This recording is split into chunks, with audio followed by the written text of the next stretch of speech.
Murugmala est un village de l'Inde du Sud, situé entre Madras et Bangalore, près des mines d'or de Kolar.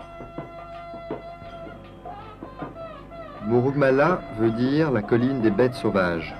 Dans ces collines s'était réfugié à la fin du XVIIe siècle un musulman soufi venu du nord, chassé par les invasions mogholes. Avec sa famille, il s'installe près du village de Murugmala, dans une région dominée par les hindous, mais toujours imprégnée de pratiques animistes.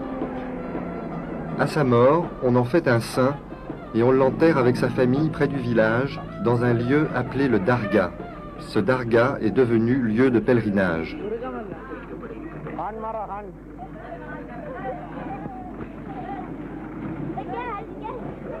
Dargah veut dire porte ouverte, et tout le monde y est bien accueilli, quelle que soit sa religion, que l'on vienne faire un vœu, se guérir ou tourner un film sur les médecines traditionnelles.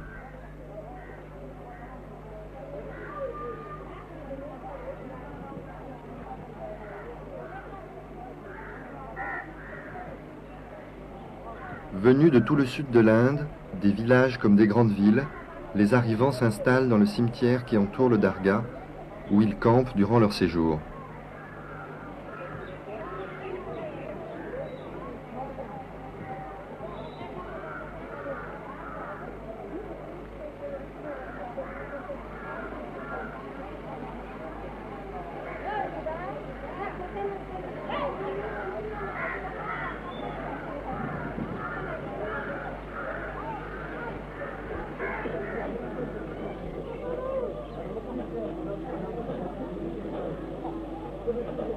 Passé la porte, nous pénétrons dans la cour du Dargah.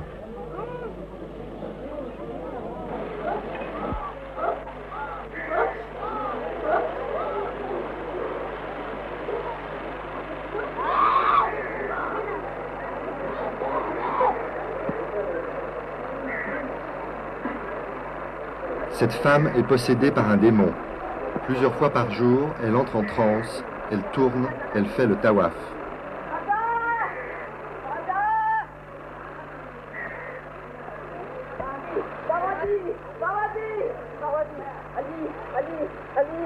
Elle appelle les esprits du saint et de sa femme enterrés ensemble dans le sanctuaire. Amajan, Babajan, maman, papa.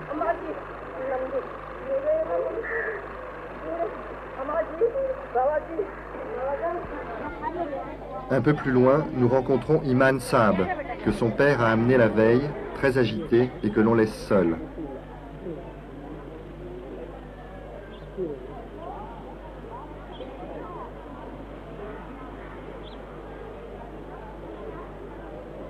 Le Mullah, autorité religieuse et administrative du Dargah, nous accueille. Murugmala est le nom du village voisin.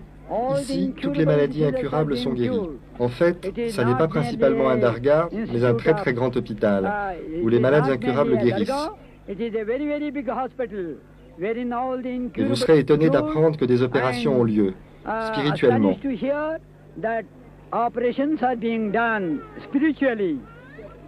Comment est-ce possible, me direz-vous? Eh bien, le saint vient dans votre rêve, vous pouvez le voir vous opérer, de l'estomac par exemple. Cela se passe en rêve, ce n'est pas un fait réel. Mais en vous réveillant le matin, vous pouvez voir la cicatrice de l'opération. Et quelle que soit la maladie que vous aviez, c'est parti. Et c'est comme ça que vous pouvez vérifier que vous avez bien été opéré. Alors, vous avez été opéré? Oui, oui, regardez, ça s'est passé il y a un mois. Un matin, j'ai trouvé du sang sur mon corps, j'avais été opéré. Et vous faites les tawafs? Oui, je fais les tawafs et je prie Amajan Babajan. Je suis venu ici il y a 3 mois parce que j'avais des douleurs au cœur. Maintenant, je me sens mieux, mais je ne peux pas quitter cet endroit avant d'en avoir reçu l'ordre. Il y a 3 mois, ma fille a eu la typhoïde. Elle ne parlait plus à personne. Nous avons consulté plusieurs médecins, mais elle n'allait pas mieux. Un jour, un homme est venu dans son rêve et lui a demandé d'aller à Murugmala. Le jour même où nous sommes arrivés ici, elle a recommencé à parler. Et puis Amajan Babajan sont venus dans ses rêves. C'est vrai? Oui, ils lui ont fait une piqûre et ils l'ont opéré. Comment est-ce que vous vous sentez maintenant? Allez, dis quelque chose. Raconte-toi.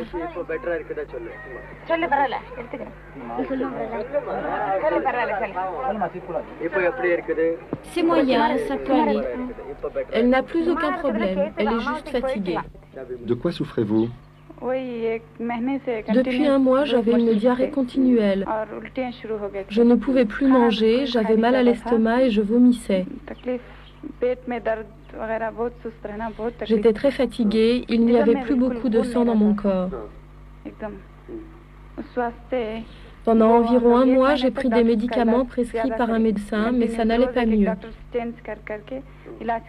Chaque jour, nous consultions un médecin différent, mais les médicaments n'ont pas été efficaces sur moi. Alors on est venu ici.